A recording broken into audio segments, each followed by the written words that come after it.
Hello learners, welcome to the next session on environmental studies. I am Dr. Shafila from IGNOU DOST.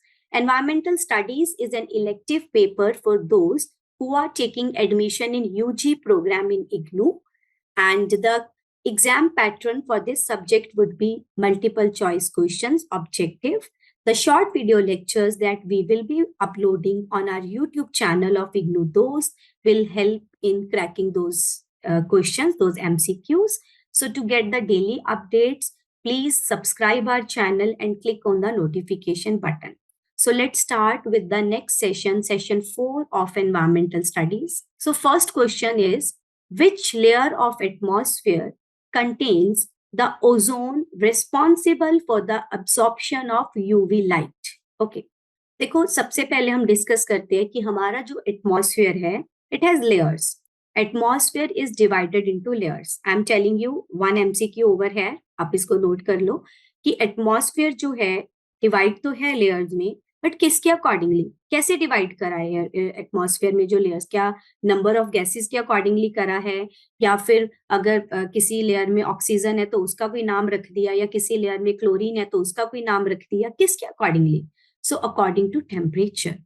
ठीक है, atmosphere की हम जितने भी लेयर्स की बात करेंगे, they are being divided according to temperature. In some layer temperature is increasing as we go up from the ground, और किसी लेयर में टेम्परेचर जो है वो डिक्रीज करता है.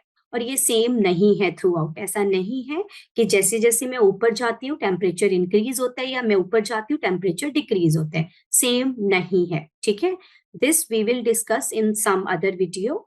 आज के लिए कि एटमॉस्फेयर जो है, जो कि डिवाइडेड है इनटू लेयर्स, बट किसके accordingly? According to temperature. Okay, so let's discuss the layers. कौन कौन सी लेयर्स हैं? So first layer of atmosphere is stratosphere. ठीक है, sorry, troposphere. So first layer of atmosphere is troposphere. Troposphere में हम लोग रहते हैं. So troposphere is the layer of atmosphere in which we live, in which life exists. ठीक है, so life किस layer of atmosphere में exist करती है? Troposphere में. Clear? Second layer of atmosphere is stratosphere. Third layer of atmosphere is mesosphere. Fourth layer of atmosphere is thermosphere or ionosphere. And fifth layer of atmosphere is exosphere. Please note down the names of the layers of atmosphere: troposphere, stratosphere, mesosphere, thermosphere और ionosphere, and last layer is exosphere. Clear? अब question ये है कि atmosphere के किस layer में ozone है जो कि रिस्पॉन्सिबल है for the absorption of UV light. वैसे देखा जाए तो रिस्पॉन्सिबल तो है, but this is a good thing. क्यों? क्योंकि UV is a harmful light. ठीक है, so ozone protect us by absorbing harmful UV radiations. और वो ओजोन एटमॉस्फेयर की किस लेयर में है? So answer is A, stratosphere. So stratosphere is the layer of atmosphere where there is ozone layer that protect us from harmful UV radiation, ultraviolet radiation coming from the sun. Okay, I hope this is clear. So answer is A. Next question is, the estimated percentage of forest land that ideally India should have is. Okay, देखो हर country के लिए एक estimated percent of land, forest land allocated है.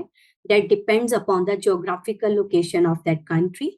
ठीक है, अगर हम इंडिया की बात करें, according to national forest policy, national forest policy is NFP. According to national forest policy, India की 33% लैंड पे क्या होना चाहिए? फॉरेस्ट होना चाहिए. Clear? So answer is C. If I talk about the current stats, अगर मैं स्टैट्स की बात करूं, करंट जो हमारा है, कितना एरिया कवर्ड है, जबकि होना कितना चाहिए? 33%. ठीक है, so there is a term that is green cover. Green cover, it is the combination of forest cover and tree cover. Clear? So green cover, it is the combination of forest cover and tree cover. अगर India की बात करें, currently the green cover of India is 24.62%. This I am telling you according to a survey by National Forest Policy in 2021. Okay, so 24.62% of Indian land was having green cover, out of which forest cover कितना है? 21.7% is forest cover. कितना होना चाहिए forest cover? 33%। India की 21.7% geographical area पे क्या है? We do have forest. However 24.62% land पे we do have green cover. ठीक है, होना कितना चाहिए? 33%। I hope this question is clear to you. Coming to the next question, which two countries of the world constitute about 57% of large dams? I hope आप लोगों को ये तो पता है कि डैम्स क्या होते हैं। ठीक है, सो डैम्स हैं जिनसे हम लोग डैम्स बना के पानी के ऊपर, रिवर के ऊपर हम लोग डैम्स बना के इलेक्ट्रिसिटी प्रोड्यूस करते हैं। सो ये इस क्वेश्चन में कुछ खास समझाने वाला है नहीं है। I tell you direct answer कि कौन सी दो कंट्रीज जो हैं वर्ल्ड की जिसमें सबसे ज्यादा लार्ज डैम्स है। ठीक है, मतलब 57% से भी ज्यादा या अबाउट 57% ऑफ लार्ज डैम्स पूरे वर्ल्ड के दो कंट्रीज में है। कौन सी दो कंट्रीज में है? बहुत इजी है ये आइडिया लगाना। ऐसी दो कंट्रीज जहां पे पॉपुलेशन बहुत ज्यादा है। ठीक है, सो ऐसी कंट्री जहां पे इलेक्ट्रिसिटी की जरूरत बहुत ज्यादा है क्योंकि वहां पे कंजप्शन ज्यादा है, क्योंकि वहां पे पॉपुलेशन ज्यादा है। So answer is India and China. Clear? So A answer है. So the two countries, India and China of the world constitute about 57% of large dams. Next question is the essential non-metallic minerals are. Okay. देखो non-metallic, non-metals क्या है? Non-metals are brittle. ठीक है, टूट जाते हैं non-metals. Non-metals जो हैं आपकी, they do not contain metal. ठीक है, so non-metals are brittle and they do not contain metal. तो अगर हमने बताना है कि इनमें से कौन से मिनरल्स जो है वो नॉन मेटालिक हैं। अगर हम ए ऑप्शन की बात करते हैं, granite, marble, limestone. Marble and limestone are non metallic minerals but granite is a rock. Okay, so A option is incorrect.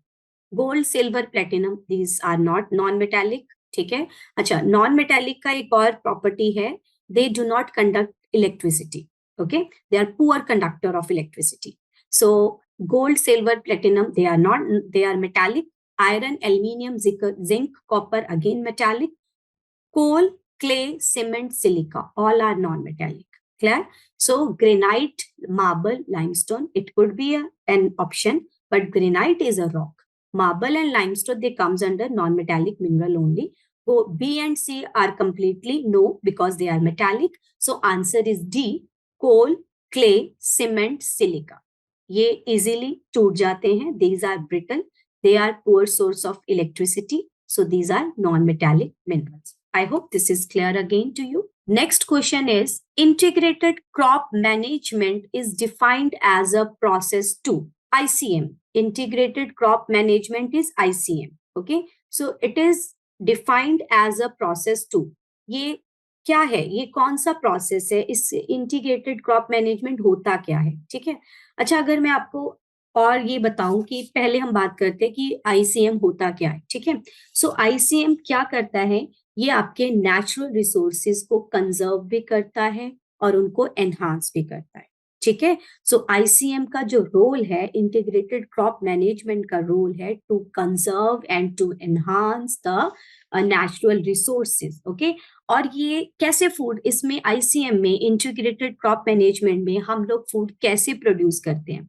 हम लोग प्रोड्यूस करते हैं, फूड जो है वो प्रोड्यूस करते हैं। ठीक है, जो कि ऐसे तरीके से प्रोड्यूस करते हैं जो कि इकोनॉमिकली वायबल हो और एनवायरमेंट फ्रेंडली हो। ठीक है, सो आईसीएम जो है बेसिकली ये आपके नेचुरल रिसोर्सेज को कंजर्व करता है, एनहांस करता है while producing crops, while producing food in such a way which is economically viable और जो कि आपका environmentally sustainable। क्या? तो क्वेश्चन है कि ये जो आईसीएम है, इंटीग्रेटेड क्रॉप मैनेजमेंट है, is defined as a process to. ये क्या है? कौन सा प्रोसेस है? It is a process to use the traditional methods for growing the crop. This is true.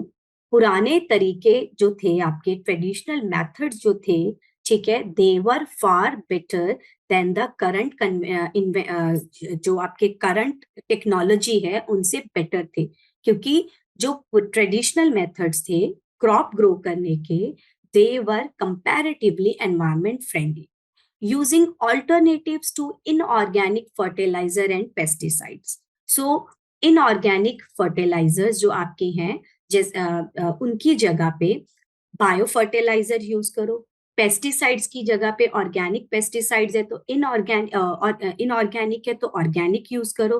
तो ये ऑल्टरनेट ढूंढता है आईसीएम, किसका alternate?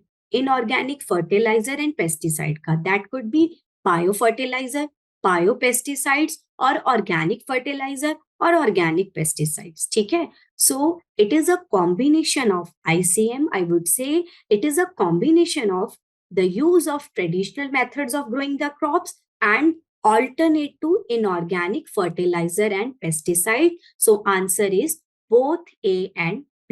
So learners who are taking admission in either UG or PG program in IGNOU Dost is there to help you. We at IGNOU Dost are providing live and recorded classes along with the value added notes.